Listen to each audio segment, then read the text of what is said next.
So we are now recording. For those that don't know, I am Mr. Moody. I'm the athletic director here. I also teach BIT. I'm glad that you all could make it here. I know this is a little bizarre doing these Zoom meetings, but obviously with things going on, it's a much better way to do these, I think, especially right now. I personally enjoy doing them like this, but that's just me. So like I said, I am recording right now. If you are not interested in being on the YouTube video, turn the camera off, keep yourself muted, and you'll be fine. So the first thing I want to talk about is the concussion protocol. We did do impact testing on all of our cheer last year. We are not going to do that this year. We're not impact testing at all. We've decided that the test doesn't really, it's not really, it's a waste of time, but a lot of the doctors around here are not using the tests that we are, or they're not using our results when they have the kids come into their offices. So we're not going to do the impact test. If a student is showing concussion symptoms or signs, our coaches have been trained to notice those things. They'll contact me. And my point person for that is Brooke Wagner. She's our corporation nurse. And I will run everything through her, and she will kind of determine those things for me. Now, obviously, your family doctor is also an excellent option when it comes to any of the concussion things that we deal with. But one thing I do want you to know is that if an athlete shows any signs or symptoms, they are out. They are not going to be put back on the sidelines. They're not going to be doing things. We're going to sit them down. Let them just rest the rest of the game or the practice, and we will monitor them from then on. So Brooke Wagner is the one that's going to tell me whether or not they can participate after these things happen, and I'm going to listen to what she says. So we take concussions super serious. They're not great, and we have all the science that's come out about them recently makes them sound even more dangerous than what we used to think. So take them very serious, and we're going to watch out for those for sure. When we talk grades, obviously Yorktown, we expect our athletes to be students first. I will personally do the grade checks on all athletes at each quarter and midterm. So I'm the one that checks them. And if any athlete has 2 F grades, they are immediately ineligible for athletics. This means that they are not allowed to participate in any contests and may not travel with the team, but they're allowed to practice. We want the athletes to have something to work towards, and we think being around their team is going to help them get their grades up. I will then recheck the grades in 2 weeks to determine if the athletes can regain eligibility. So to maintain the integrity of the grade checks, I do not allow kids to immediately fix their grade if they are ineligible at the quarter or the midterm. Oftentimes what we have is students are determined to be ineligible, and then they will turn 17 assignments into a teacher and expect them to be graded that night and that's just not going to happen. We're not going to put that on teachers for one, and that's just not the way things should be done. The kids need to make sure that they're maintaining their grades throughout. It's not something where they slip by at quarter or midterm. We don't want that. We want them to monitor their grades, make sure they're doing well in the classroom all the time, and then that will give them the ability to do the extracurricular activities. So yeah, with grade checks, I will check after 2 weeks. If they are then eligible, they can go back to practicing and being with the team as they regularly were. If they are ineligible again, it's 2 more weeks, and then I check again after 2 weeks. Oftentimes, if they're ineligible the second time, we're running into the end of the season, but sometimes it's a little different. So when we talk about conduct, we stress to our athletes that when they put on their uniforms, they are representing Yorktown, and they should take great pride in that and be exemplary competitors as well as show exemplary sportsmanship. The hope is that our adults can help to model this behavior. Please remember that our kids are always trying their best. The goal of the fans should always be to cheer on all the kids who are competing. In the same vein, please remember that all officials are community members who are deeply invested in the growth of your children. We do pay them, but it isn't a ridiculous amount, and they are officiating because they enjoy it and should be treated with respect. I don't anticipate a lot of cheer parents hassling referees at games, but I like to say this all the time. We don't have it happen very often, but we have had adults that have not shown great conduct at games, and it's just always a bad look. So, we want to be out there. We want to model great behavior for the kids that we expect great behavior from. Yeah. The next one we have, we're going to move on to some COVID changes. So obviously we have a few changes this year due to the circumstances. The first one we have are guidelines in place from the DOE that are expected to be followed. Things such as masks and sanitizer rules are there to protect the athletes and coaches and must be followed. Your athletic department coaches have many new procedures in place as well that you may not even be aware of. And we need your help to encourage and model these guidelines. We received these things from the DOE, the mask guidelines, the sanitizer and stuff like that. That's not something that myself or Paul Heidenreich at the high school came up with. They came directly from the DOE, and they worked closely with the Department of Health to make them. And we just got to make sure the kids are doing those things properly. It could be the difference between a season where, Delta's missing 2 weeks of football and not maybe missing games at the beginning of the season. We do these things properly. Maybe we don't have that happen to us. So another thing is that you need to be sure that your athlete always has water at events and practices, because we cannot provide the water anymore. We can't have any shared sources of water. Obviously they can't share towels. They can't share anything. So just always make sure they have water with them. They will have options to refill water on occasion at school and stuff like that, but they need to make sure that they always are having the water bottle at least, and hopefully it's filled. We're also going to have some procedures that are set in place for tracing purposes. So things like having assigned seats on the bus, so we know what kids are next to each other in case something happens. If we don't do those tracing things and a kid pops for a COVID positive thing, oftentimes if we didn't trace, then everybody would be out. So we're doing the tracing things if and when those things happen. We don't have everybody at home quarantining because we've had people separated properly. So we have those things. We are also going to talk about fan attendance and experience, and this obviously will affect this group. So at the moment, and as of today, I've had a few changes on this, but we are limited to only 250 people at a venue. So that includes the people that are participating, that includes officials and fans. So what we are going to do is we are going to do a voucher system. The most important thing for me as an athletic director is that obviously we have the kids there and the personnel to run it, but I want to make sure that every kid has at least one voucher to give to a parent or guardian so they can be present, whether it be just for their parents to be there or for any type of medical emergencies, anything like that we hope doesn't happen, but you never know.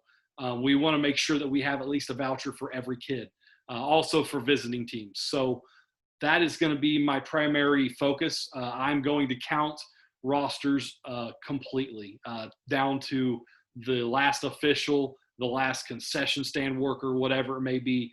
I'm going to run every single number before every event. I'll know how many vouchers I have up to the 250 mark, and I'm going to make sure that every kid gets at least one voucher to give to a parent. So that's a lot on me.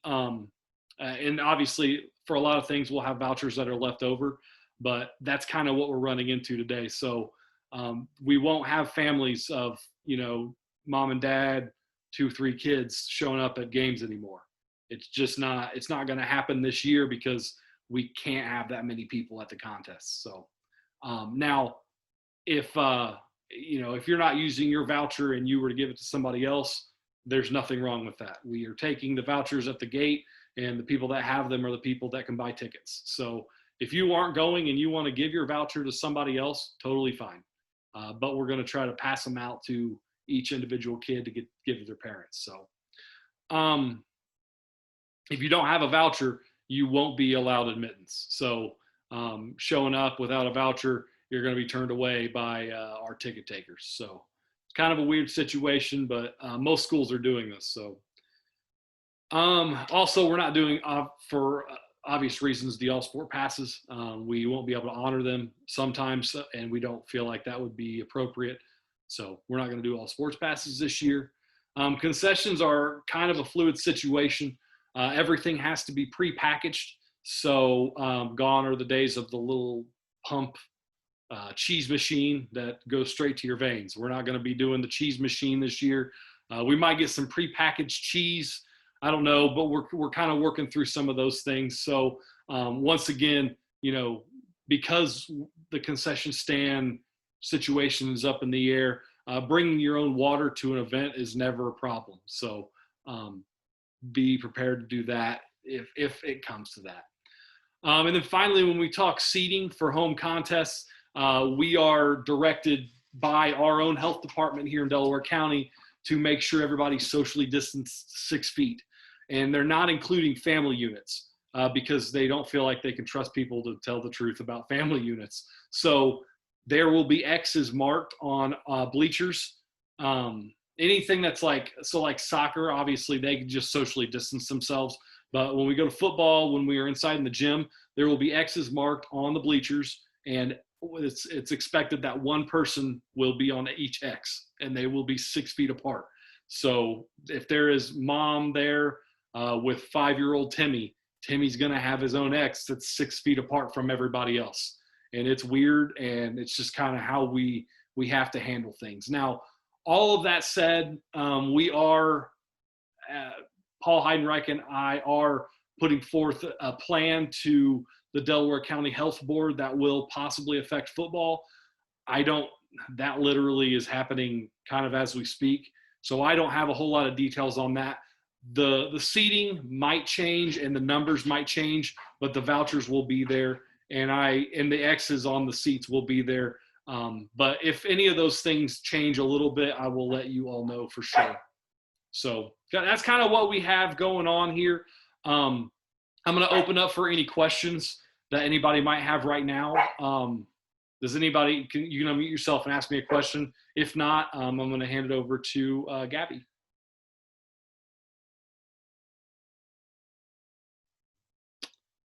Okay, Gabby, you have the floor. Sorry. Okay, hi, I'm Gabby. And then that's Kylie. I'm not sure what I need to say. We are handing out uniforms tonight at 6:30. Does anybody have any questions? I do. This is Tricia Stanley. I'm Mary's mom. When do we pay for all of these items? Because she had quite a lengthy list of things that we turned in. Will you send an invoice home or send an email on how much we owe you? Yes, I can do that. As of right now, all we are purchasing is the bodysuit, the briefs and Spanx, and then a bow. And then if she wants shoes or a bag, that's optional. I think we did that package, which included. Okay. So will you let her know how much I owe you? Yes, it should be on the form. Okay. I don't know which one. Did you choose package 1 or 2? We chose 2 and then had several other items. And since she can't make it because she has competitive cheer on Tuesdays, she sent a picture to you. Yes, I have it. Okay. So it's okay. I think that package was like $78. Yes. Just send that with her tonight. Yep, that's fine. And make the check out to YMS or? Yes. Is that right, Mr. Moody? Yeah, you'll make it out to Yorktown Middle School. Okay, wonderful. Okay, I'll do that tonight. Okay, sounds good. Thank you. You're welcome. Okay, so if we ordered the other things, I don't know, those didn't have prices on them or anything. No. What other things? We just have like a form. Oh yeah, we haven't gotten that far yet. Okay, as long as you guys haven't got that far, I don't care. Yes, as of right now, we're working on uniforms, bodysuits, briefs, and bows. Okay, that's fine with me. Okay, thank you. Anything else? Well, you can I think you muted yourself. There we go. So you have practices scheduled on Mondays and Tuesdays, and I saw the calendar that came home. Will you have any additional practices like you're doing tonight? On Thursday? Possibly. Okay. We may, as of right now, it's Mondays and Tuesdays, at least for next week. And then after next week, we might change it, just tweak it a little bit. Okay. Just so that it's better and easier for everyone else. I'm trying to get everyone there. A lot of that is to blame on me. I don't really have much space for Gabby at the moment and cheer team because we don't have the small gym. So she is definitely being very flexible and doing things at PVE, which helps me out a ton. They're super, super awesome for having her over there as well. So she's being very flexible, and I appreciate it a lot. So. Okay. Thank you, Gabby. And You're Dustin. welcome. Also, sorry, I know it's annoying, You're good. but all of the times say arrive. Is there, Yeah. Are they 5:30 games or 6? 5:30 games. Okay, I was just making sure when they said arrive if that meant 5:30. Yes, I only did 30 minutes prior to each game. I Okay, think we have a 6 o'clock game. Yeah, Mr. some of them. Yeah, some of them are a little Okay. different. There's also a Thursday game in there. Delta does theirs on Thursdays because of their varsity team. However, they just do things differently there. So, some of those games also you'll notice are split games. In the past, we have just kind of stayed home for those because it's kind of weird to have the team have the seventh grade girls go, and it's just a lot easier for the cheer team to be at home for those. And so that's something that Gabby will decide for sure, but haven't put that on her radar yet. So Perfect. all right, are there any other questions? Okay, well, I appreciate everybody showing up tonight. If you have any questions, obviously you can contact myself or Gabby. And thank you very much. This will be up on YouTube if you would like to go rewatch it. Thank you.